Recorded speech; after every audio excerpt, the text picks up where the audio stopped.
Alzheimer's Disease Center, and I am a social worker there. And I have been part of a large group of people that have been working on dementia friendly efforts and dementia friends in the state.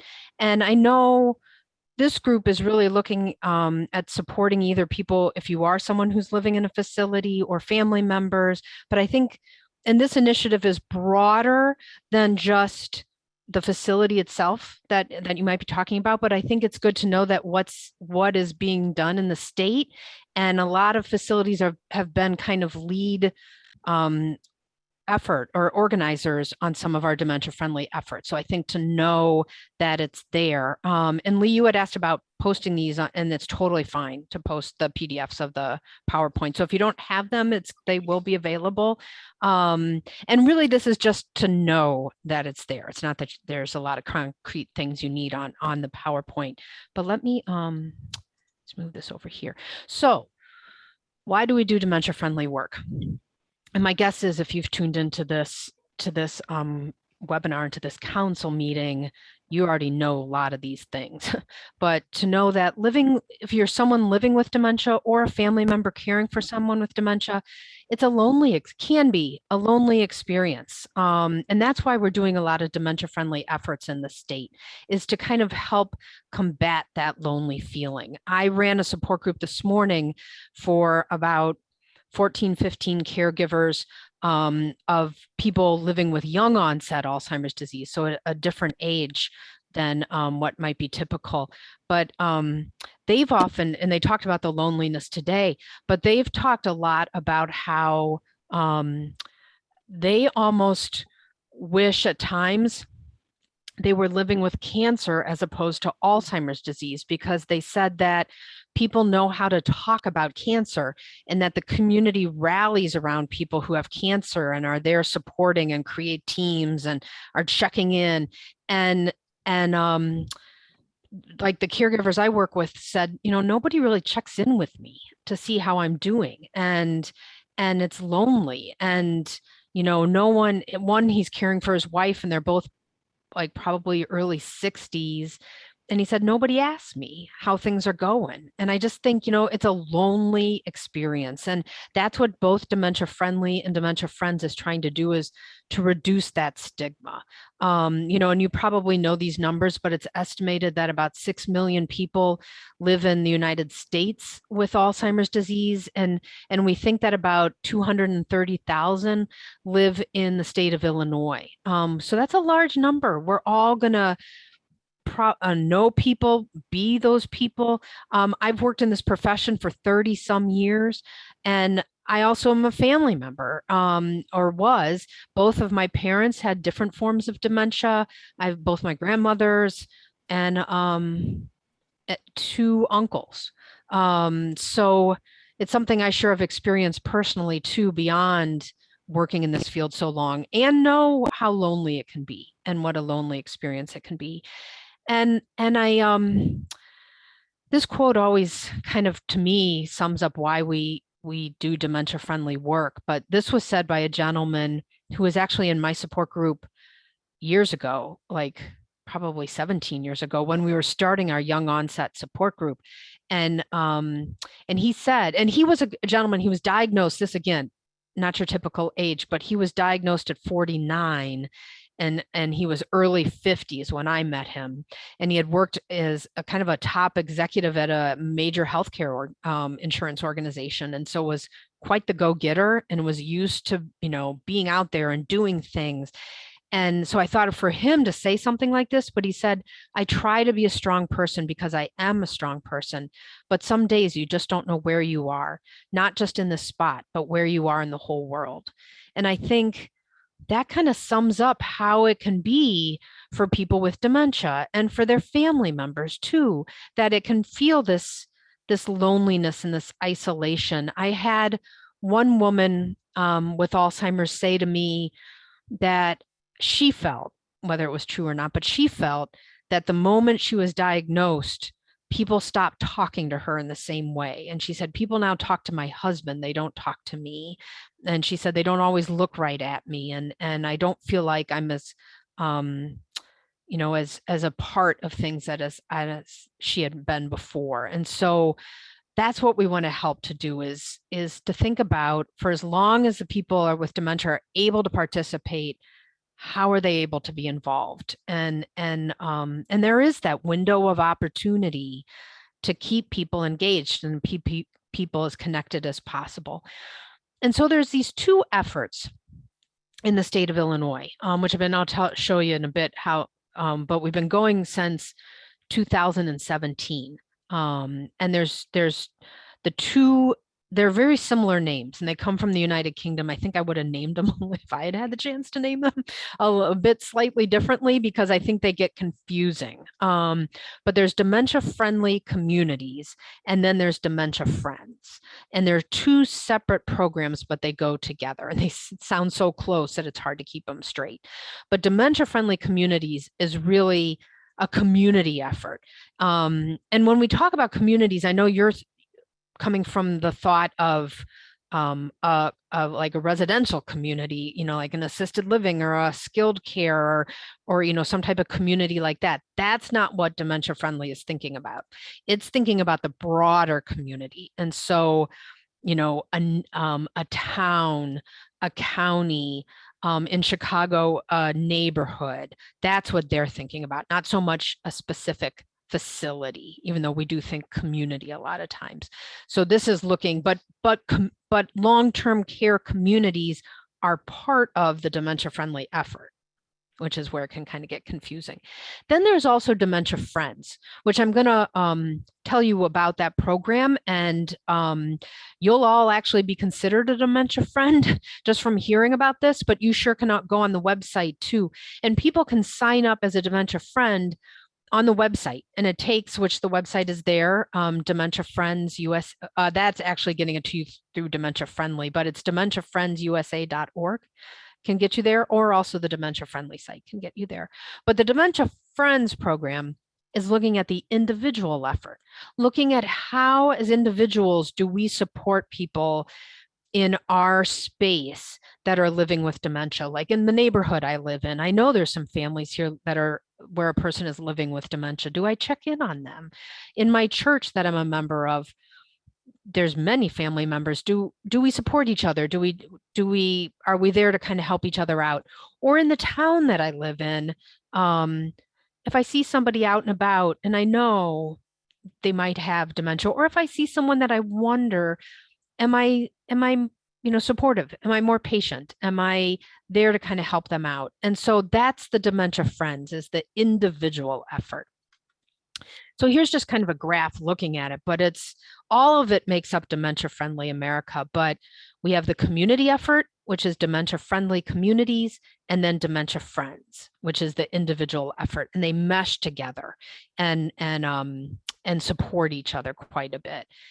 And so in Illinois, we began in kind of late springish of 2017. We had a kickoff meeting down in Springfield. We had about 75 people at the meeting, and we all gathered, and we had people from all what they refer to as sectors, all different sectors. We had people with dementia, we had caregivers, a lot of healthcare people, we had first responders, park districts, government, and people just living in the community. And we all got together and talked about how could Illinois be a dementia-friendly state, and what would need to be there to make it a dementia-friendly state. And actually from that meeting, Illinois then was recognized as being dementia-friendly. Doesn't mean the work's done. It just means we've started the process. And from then, we've had 18 communities that have gone through the process and have become designated as a dementia-friendly community. Again, it doesn't mean the work is done for them. It just means they've started the groundwork and have created task force and are looking at it. And so I'm actually live in Westmont, so I'm part of the Westmont Dementia-Friendly Task Force, but I sure have been parts of many of these in my role. helping them get launched and helping them get started. And so, if you're living in a town or in a county that you're like, maybe we could do this, we sure would be interested in talking with you. It's not a complicated process. You have to you have to develop a team, and show that you've done some work, but it's really just helping to keep a town thinking about, hey, are there things we can do within our town to coordinate or work together? A lot of towns, and I know in Westmont, we've done it too, we've developed a little resource guide. It's just a trifold sheet of paper that lists resources for people who are in this area, that if they're living with dementia, or if they're a business and they have someone come in and they realize, hey, maybe there's something going on here, they can give them that packet. We have the resource guide available at events here in Westmont. So like they just had the night out event, which is in a lot of communities. We had the dementia friendly guide there. We've set up talks at the library. I'm speaking for the Chamber of Commerce on this Friday here in Westmont. I've spoke for, we did Public Works a few weeks ago, just keeping it on their radar. And so all these communities have done similar efforts, and we have many more that are in the process of getting their application together. And so you can see, actually, let me move it forward. Here's our state map. And this is the 13 service areas for the area agencies on aging. And most of our designated communities are kind of in Chicago or surrounding the greater Chicago area. Our goal is to get a dementia-friendly community in each of the service areas for the area agencies on aging. And we have several other places that are working on it. I know Area 5, I've met with Area 3 and 6 are working on it, and others are too. And we've had 2 neighborhoods in Chicago be designated. And so Hyde Park and the South Loop are both designated as dementia friendly. Austin is very close to being designated, which would be our first underserved community. And so we've been working, and Austin is in our catchment area, so we've been working with them. We've been working with Inglewood too, to work on having Inglewood be dementia friendly. That's in the very beginning stages. So that's our goal. And in all these, not all, but in a lot of the communities, long-term care has been part of the dementia friendly effort. And what I think why it makes a nice mix is that people in long-term care often understand dementia and are working with dementia. And so they can be a resource to other people in the community. And so it's kind of a nice melding, and a nice way to work together. And so, our goal is to get a star in each one of these areas. And we're part of a grant now that we're just a couple of years into the grant, and we have a few more years to go. So over the next few years, we're hoping to kind of spread this out and to have several more communities get designated. And also to look at the Dementia Friends program with it too. And Lee mentioned that I'm part, and a lot of us are part of what's called the Illinois Cognitive Resources Network. And that is a group that's pulling together leaders in dementia services all over the state. So anyone can be part of it.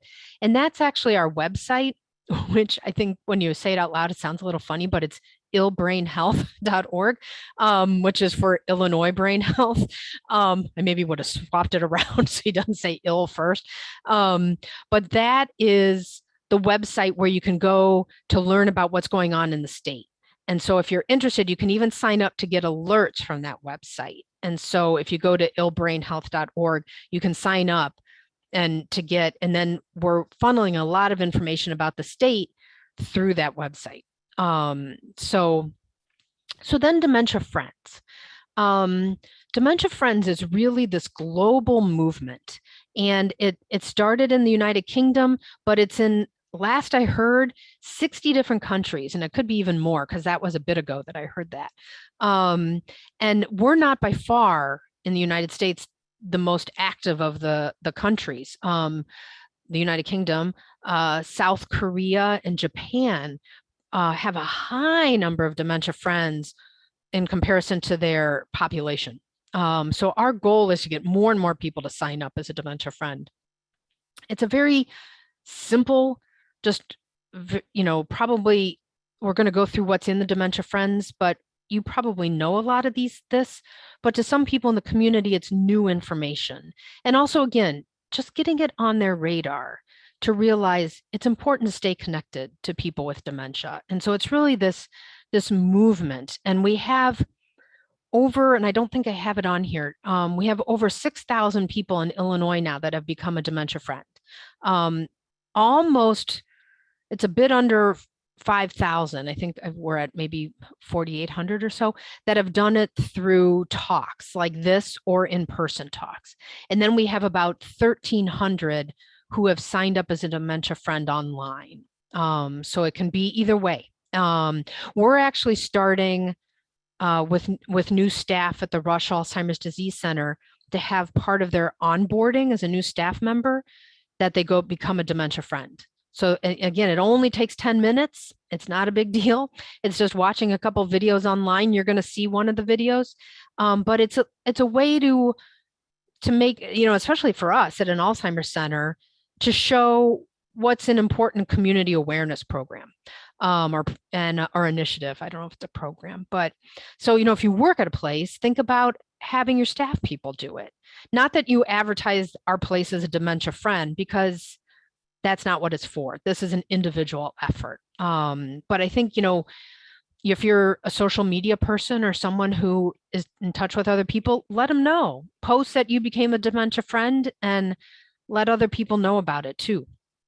And so this is a little video about the Dementia Friends initiative. So I'm just going to show this to you just so you can see it. It's not really a long-term care-based facility. It's more, again, the community, greater community initiative. So just kind of watch it for what it's hoping to convey to people.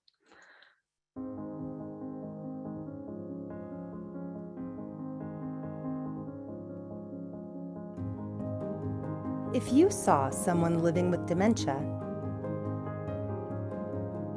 would you recognize the signs?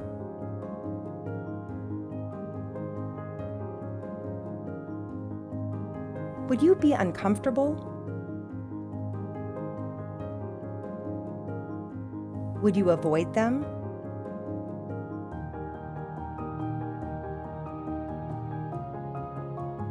Would you be frustrated? Would you do nothing? Or would you be a friend? Would you engage them and empower them to get through their day? Would you welcome the opportunity to help them feel like a part of your community? Would you take even the smallest step to make their world less frightening or confusing? Every single one of us has a unique part to play in the lives of people living with dementia in our community. Become a dementia friend today and build communities where all people can live, age, and thrive. Hey, Mr. Fredrickson, it's Tuesday. Aren't you going to the store? Yeah. Come on, I'll walk with you. Find out more at dementiafriendsusa.org. And I know that, not every time when you approach somebody, it's going to go as smoothly as it did in that video. But I think what I like about Dementia Friends and Dementia Friendly too, but is that it's helping people to realize we need to help support people who are living with it now. I work at a research center, so I sure know and see the benefits of research, and that's important for sure. But I think there's something that's very important about supporting those who are living with it now. And so the Dementia Friends initiative is really, to me, it's one of the first grassroots initiative that looks at quality of life and looks at how do we be there to support people. And so in Dementia Friends, what what is part of the initiative is, and we won't go through everything that's on these slides because it's probably in some cases old information for you, but you'll be able to have access to this as a copy too. But just to show you what Dementia Friends does, it wants to educate people about dementia, a little bit about what it is, how it changes life, and then to look at what's something we can do. And they have 5 key messages too, which we'll go through. So, helping people realize that dementia means a change in cognitive ability, that people are having changes in any of those areas, memory being probably the biggest one for Alzheimer's disease. But it can also be change in how they do things, in orientation, in being able to, in judgment. I've done several trainings actually for first responders and helping them think about, they're probably interacting with people who maybe are living with dementia and they don't realize it. And so if they're out and about and, someone's having trouble, involved in something in a business or driving or, just interacting, or people who, one village hall that I've worked with had a person coming in to pay their bill multiple times over. And they started to realize something's going on here, and then they could kind of talk about it. So I think realizing dementia means change, and that Alzheimer's makes up usually the largest number of people with dementia, which is the overall term. And then you have to figure out what's causing the dementia. Most often it's Alzheimer's disease, but there can be other things too. There can be Lewy body, frontal temporal dementia, or FTD, it can be referred to, vascular, Parkinson's can sometimes cause dementia for the person. And there's many other forms of dementia, but these are probably your most common. And that dementia means change. It means, if someone had always been poor with memory or with numbers, that's not a change. That's just how they've been. What you want to see with dementia is this decline in memory. And that for all of us, there is normal aging, forgetfulness, and then there's things that are more dramatic and which can be then some form of dementia. And these are, you've probably seen the 10 warning signs from the Alzheimer's Association. So this is skewed much more towards Alzheimer's disease, but can happen with other dementias too. And people can have, change with memory, which often it starts as that short-term memory, not remembering things that just occurred, not remembering that they just told a certain story, not remembering that you talked to them yesterday or visited with them yesterday. And then it gets to where the memory is worse, that they're not remembering farther and farther back in their life. And for those of us, we're interacting with someone in long-term care, they might not remember a good bit of, my mom both my parents lived in facilities, different, my mom on a memory care unit and my dad more on skilled care.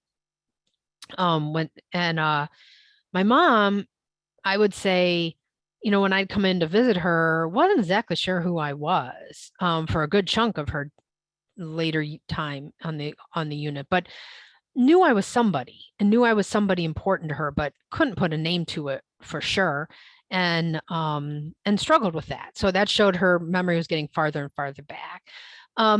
Difficulty with problem solving, with doing familiar tasks. In the bottom one on that first slide too, with judgment. People very, earlier-ish into the process can struggle with carrying out and completing, tasks around the house, things that they had done a million times. My grandmother used to, she made really great chocolate chip cookies when I was a kid. But then as her dementia progressed, she started leaving out certain ingredients or putting in things that really shouldn't be in chocolate chip cookies. And it was for her, that struggle of being able to do those things. And that can become much more difficult. My mom, before they lived in a continuing care community, so they were in their own condo for a while, and she would constantly say to me on the phone, "I'm cleaning out my walk-in closet." She used to always say that, "I'm cleaning it out." And I'm the person who cleaned out her walk-in closet when she finally moved into memory care, and she did not clean that thing out. What I think she did all the time, because it was too complex for her to think out, was she took out everything in there, laid it out, or bits of it, laid it out on her bed, looked through it, sorted it, and then put it all back in the closet. And it was a mess. And I had to go through it when she moved, and it was just too much for her to be able to think out. Confusion with time and place. People can get, and I think when we're talking about dementia-friendly communities, this is a huge issue for wandering, getting lost, interacting with first responders, or interacting with anybody in the community, to know this could be an issue and something we should think about. A lot of our dementia-friendly communities work on ways to have families alert the first responders that there could be someone who could get lost that's living in that house. So there's different programs where you can kind of register is not the right word, but just have the first responders know that there's someone there who might need more assistance. Visual spatial issues. People with dementia can have trouble taking in their environment and figuring out where they are in relation to that. So, curbs outside can be a problem, where they might trip on those things, or, finding their way through a restaurant. Being able to order off a menu can be tricky for some people with dementia. Word finding problems, excuse me, that can be throughout. And we can all have issues with word finding. I'm sure all of us have had times where you're like, "Oh man, I know that person. Who is that?" And you can't think of it, and it comes to you later in the day. That's retrieval problems. We all have trouble with that. But people with dementia, it can get a lot worse, and they can have more and more trouble. Misplacing things, forgetting that they've had things, putting things in really odd places can become a problem. And then change in mood and activities. And this is what I often hear families will tell me, that this is what they notice first before they notice the memory problems, is the change in mood. And so people with, again, we can all have some of these, but it's slight. It might not be a big issue. But for people with dementia, this can be a really big issue, where it's these become a problem at varying degrees for each person, and then get worse over time. And so so Dementia Friends is wanting to help people realize there are these things that can start to happen. And one being change in communication, that people with dementia will start to struggle with coming up with the word that they want to say, or understanding what's being said to them. And so we need to change how we interact with people with dementia. And so when I'm interacting, like I just ran a support group for people with dementia on Zoom last Thursday, and I have to be really slow my pace down a good bit and be much more deliberate and shorter in my sentence structure, because I can get really long sentences going. And I've got to be careful about that. Avoiding arguing. The importance of staying connected. I had one family member in my support group say that she just, last month, went to a family gathering, and that she had a nephew who's in his early 20s, so not a young kid, but walk around the circle and was saying hello to all his aunts and uncles. And he got to his uncle with Alzheimer's, her husband, and he skipped over him and went on to the next person. And I think it wasn't, she said, I don't think he was trying to be mean. I think he wasn't sure, is he going to respond?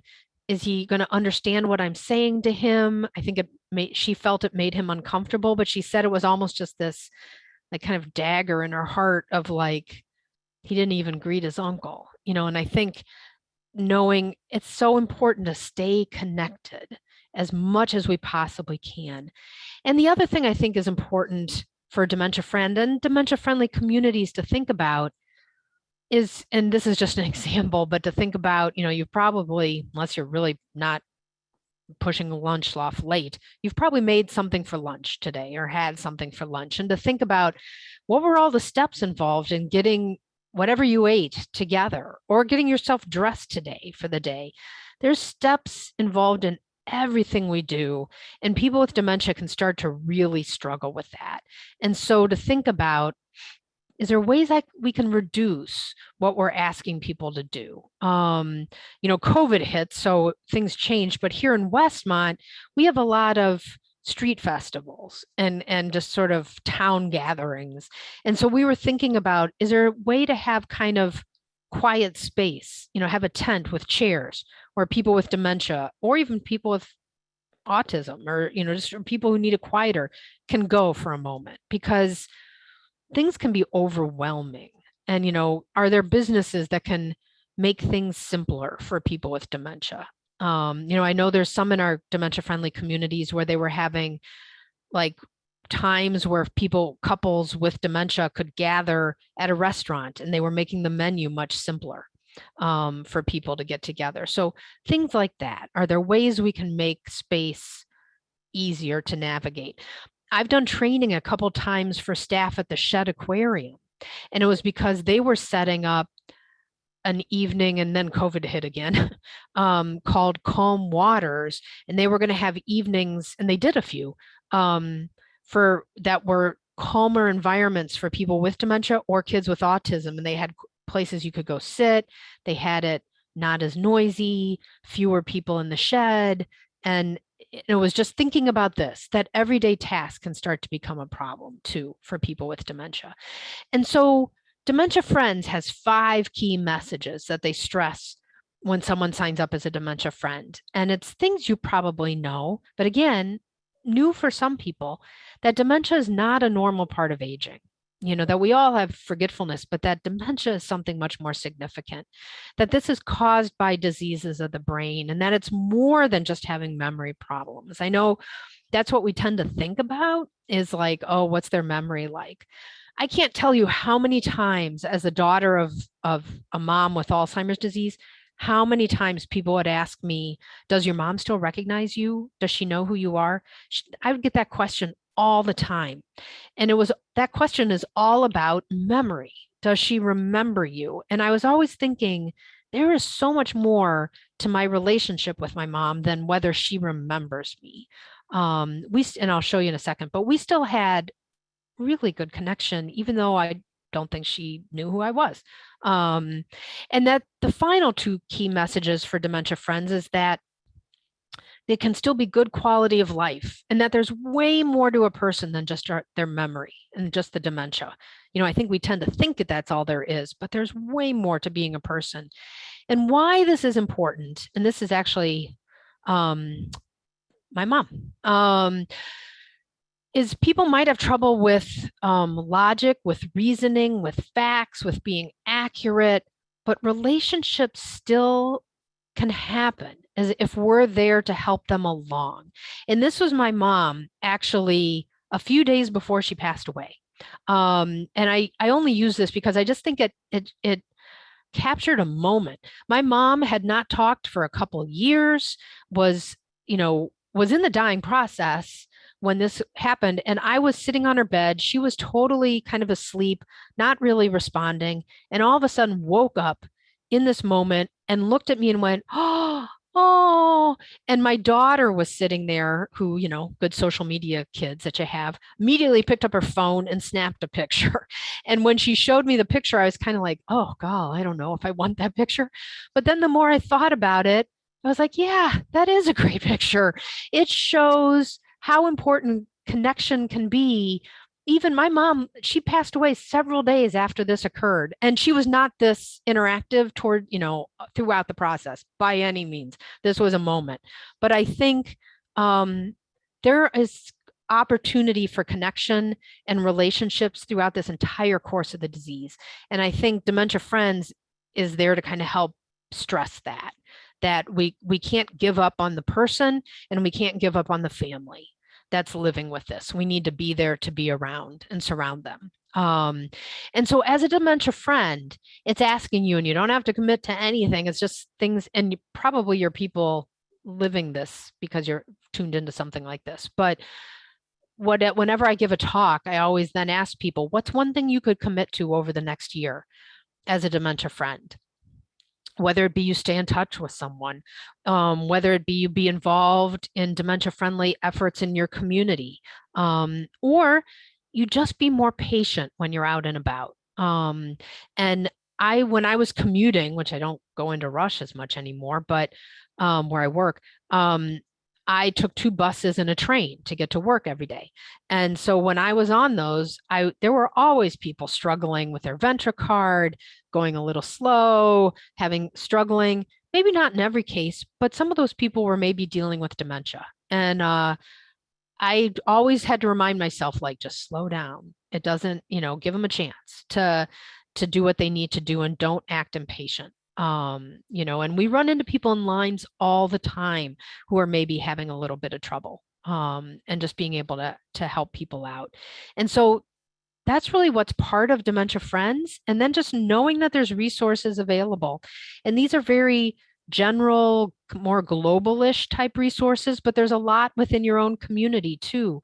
But knowing that these are out there, the second one, through the National Institute on Health and Aging, has awesome materials that are free, and you can get them in bulk. And you can call or go online and order them. I've had libraries get these materials to be able to hand out at the library, because they have really good materials that are available. And then, like Lee mentioned, the Illinois Cognitive Resources Network we've been having that. It's been going 7 or 8 years now, and is a good way to stay connected with things that are happening in regards to dementia and healthy aging in the state. And that website's going to go through a lot of kind of revamping in the next several months. So it's going to even change more, but we're hoping it can kind of be an important spot for Illinois to find out about things with dementia. And then if you're interested in helping with dementia-friendly communities or dementia friends, there's a lot of resources in part of that. And my email's on the front of this packet of PowerPoint, but you can reach out to me. I'm one of the contacts for Dementia Friendly. And there's a lot of Zoom meetings that we have, and just a lot of ways to partner with each other to kind of know about Dementia Friendly. So from this, I'm hoping, and I'm going to stop sharing just a minute. Kind of knowing that these programs are in the state and are there, and encouraging others. Our goal is to move this throughout the entire state. So I know this doesn't fit specifically to long-term care, but I think realizing this is there, and whether places you are can kind of help with this movement. So I appreciate just being able to come and kind of talk about what's going on with both of the efforts in Illinois. Susan, thank you. I mean, this is so important to hear all of this information. And many people on the call are not just representatives from long-term care. We've got families. We've got people who live in long-term care.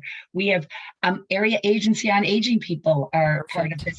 And, that map that you showed is that area agency on aging map. And I know, many of them have heard some of the information previously about Dementia Friendly Illinois, but I think it's important to keep reminding us about this stuff, because we need to get more communities doing this. We really, truly do. So what advice would you give to someone like me who wants to get my own community to become dementia friendly? I think that's a good, and I think what's important, and the area agencies on aging have been a huge driving force, along with other groups too, is to find key people in your community who are interested in this work. It doesn't have to be a huge task force, but what the communities that I've seen be able to pull it off are ones that get people from a variety of what they call sectors. So get your local government, get the library as a key.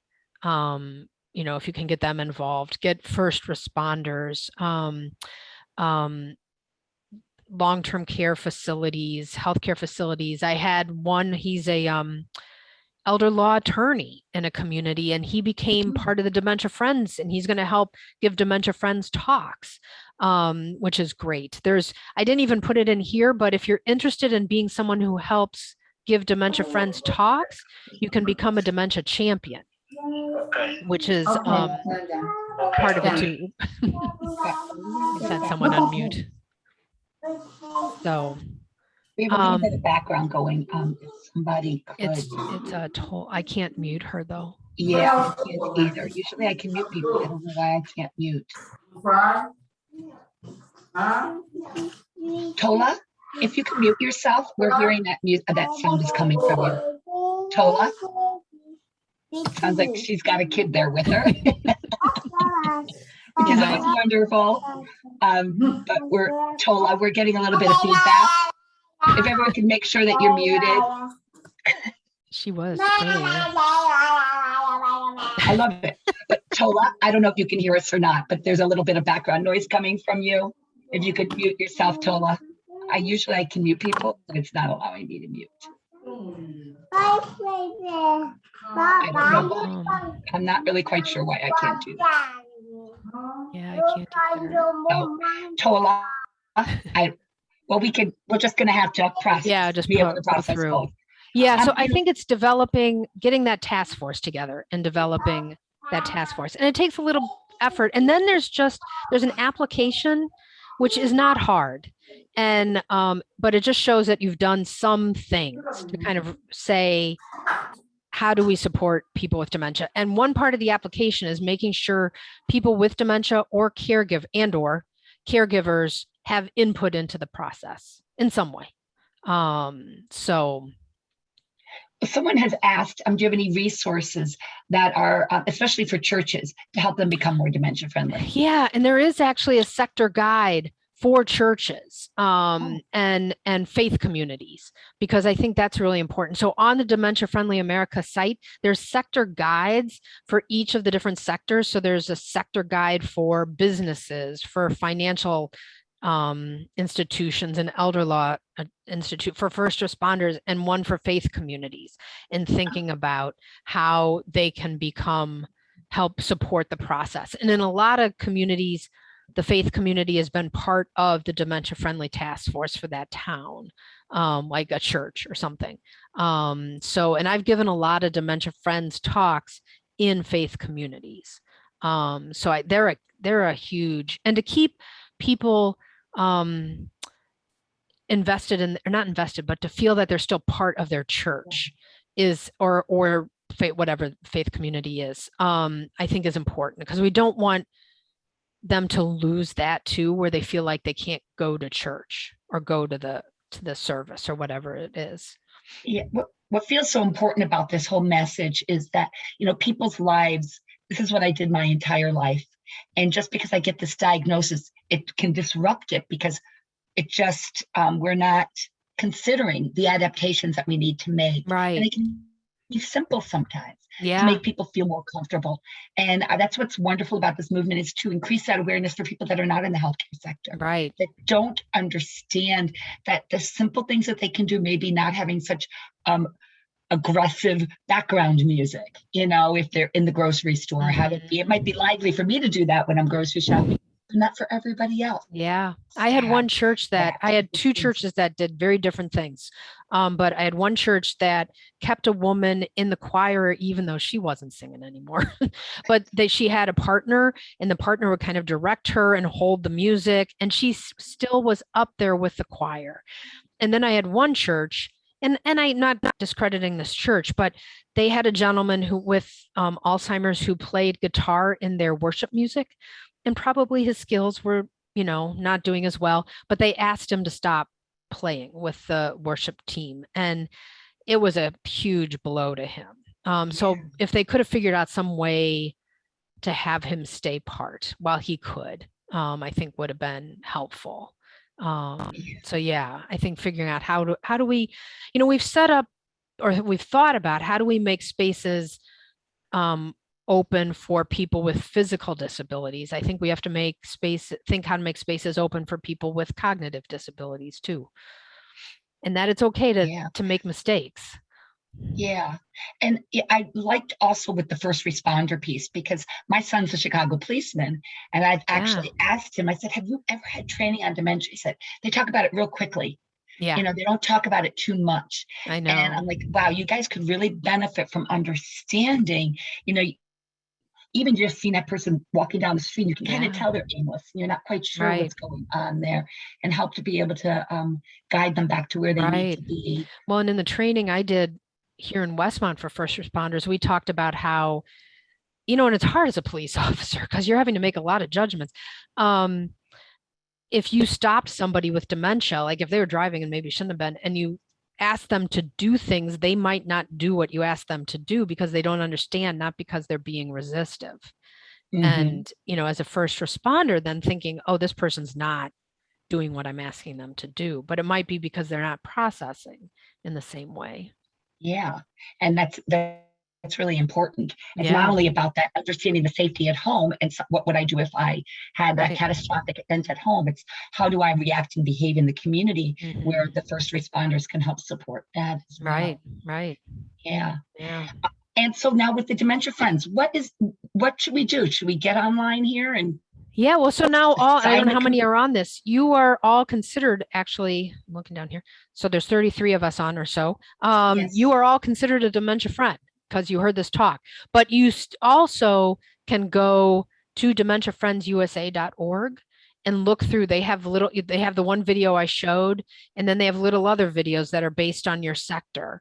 And then you can encourage other people to sign up too. You know, like ask your family members to sign up, or ask people where you work, or, you know, or where your person is, have them sign up. It's not that so much that it's training for, you know, like I said, for someone who works in a facility, but it's thinking about how we all should be in our personal lives too.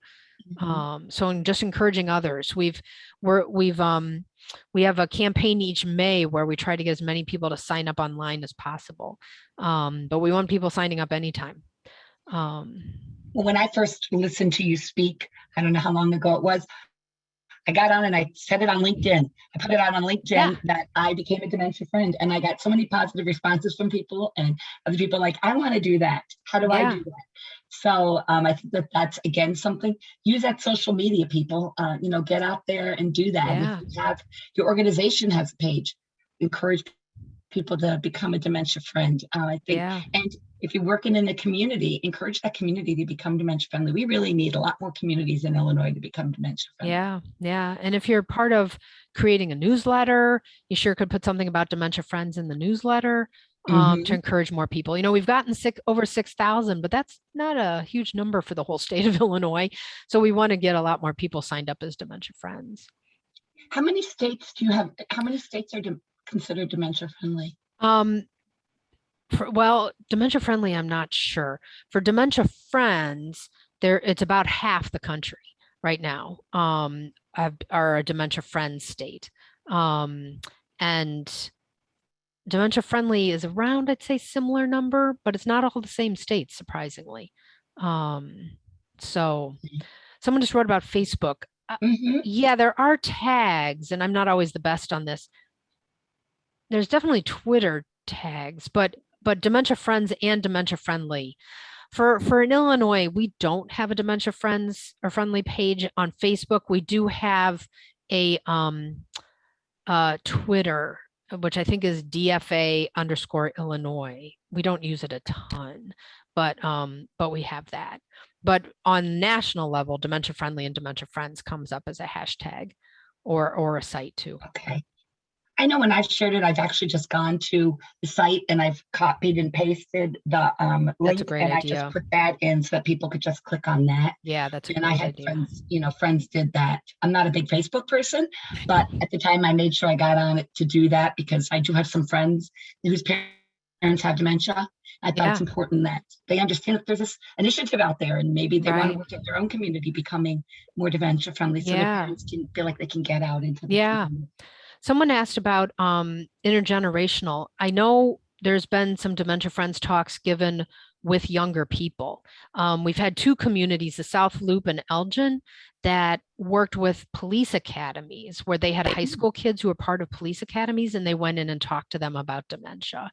There is, I think, when you sign up as a Dementia Friend, I think there is one video that is for younger people that they can watch about Yeah, well, the video you dementia. showed, Chuck, my cohort, he really enjoyed seeing that. He made Yeah. that comment in there because it really does. It kind of it's a good snip of a video just to share with us all how Yeah. we have two options. We can either ignore or we can I know. engage. Walk. And I think in And one of the videos they say we're just hoping people will start to walk towards those with dementia as opposed to walking away. There is mhm. also, if anybody is on Amazon Prime or sometimes it's on PBS, but through Rush, we created a documentary about the experience of Alzheimer's disease, and it's called Too Soon to Forget. And if you have Amazon Prime, you can watch it for free. And it's available to use. It's on DVD, but you can use it for so. And there, we also on the DVD, we actually have little vignettes, like 13 different little vignettes that are like 10 minutes long that you can use for support groups or things like that. But the video itself, you can see, or the documentary itself, you can see on Amazon Prime.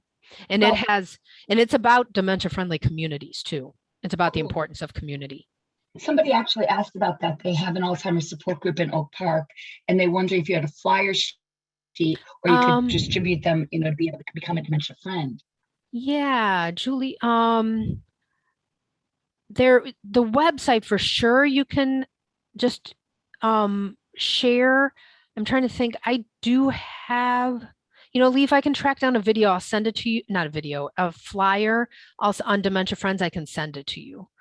And then we can put it onto our website. We can Yeah, put that on our website. because I think I do. I think I have one. And we can also share that on our Facebook page as well, because Okay. we now have a Facebook page. The Ombudsman Program has a Facebook page. Oh, awesome. For sharing stuff like this. So we'll make sure that we get on and we encourage people to become I was going to say Facebook friends, but that's not what we're talking about. A whole different friend. So yeah, I'll get that for you. And then someone else was also asking, how do we get requested training for their agency? So there are a lot of people who are dementia champions who can give a Dementia Friends talk. These aren't really considered, Dementia Friends talks aren't really considered training. So if you're looking for like training to match requirements for, state requirements or something, that's probably a whole different type of training, which I'm not necessarily able to do in my role. If you're looking for a Dementia Friends talk, that we can probably give. Or get Tracy, you connected. If you want to, Teresa, if you want to unmute yourself and ask a little bit more specifics about that, please feel free. You can do that. Teresa was asking this question. Yeah, and there's a lot of people who are trained as champions who can give a Dementia Friends talk, so it wouldn't necessarily have to be me. And how do they find those people? They would contact me, and I can get you connected. Oh, great. Yeah, and if you could share any of the other links or anything, because I can also put that on our page along with this video from today. Sure. And the PowerPoint slide that you provided us with, I can put that all together. Some of the things I've done before, we've had a couple of links. I put together a document that has it all in it so that people can even just save it for future reference down the line, so they can be able to click on it at any time. Okay. Those are some of the things that we're doing. And I don't know if we've got any other questions in there. I just want to share with you how much I appreciate you taking the time to do this today. Thank you. Really, I think I've had you speak for a couple of different groups a couple of different times. So I always appreciate the way that you respond so favorably to having that happen. I know the Illinois Pioneer Coalition, you have presented previously for that group as well. And many of the ombudsmen at that time did participate in that. So it definitely mirrors the mission for the Ombudsman Program to really advocate for those that need that advocating, and people with dementia and their support network definitely needs this. Sounds great. And I think we're setting up for the Pioneer Network that we're going to do a session to train people to be able to give Dementia Friends talks. Oh, that's fantastic. That's coming up in, I think, January. I think. And Deb, who was just on here earlier, Deb, IDPH, they're going to be doing something as well. So we're going to have a whole boys network. We'll all get to meet together again. Hopefully we can do it in person. Yeah, really. And to be able to have a good time supporting each other in our missions, right? Sounds good. So with that, I think, let me see, people are very excited to be a dementia friend. So that's really cool. Gotta love it. So I will be staying on. So if anybody has any other questions, if they want to go ahead and share those in the chat box, and that way then I can always forward them to Susan, so we can make sure that they get answered. Well, thank you so much. I'll sign off and I'll send you the flyer on Dementia Friends. That would be perfect, Susan. Thank you so much. Take care, everybody. Thank everybody for being here today. And our next meeting will be in 2 weeks on September 14th. And we're having Teresa Parks, who's coming to talk about guardianship in Illinois. So that'll be I'm excited to hear that presentation as well. Always want to learn as much as I can. So with that, I'm going to stop recording and I'm going to stay on the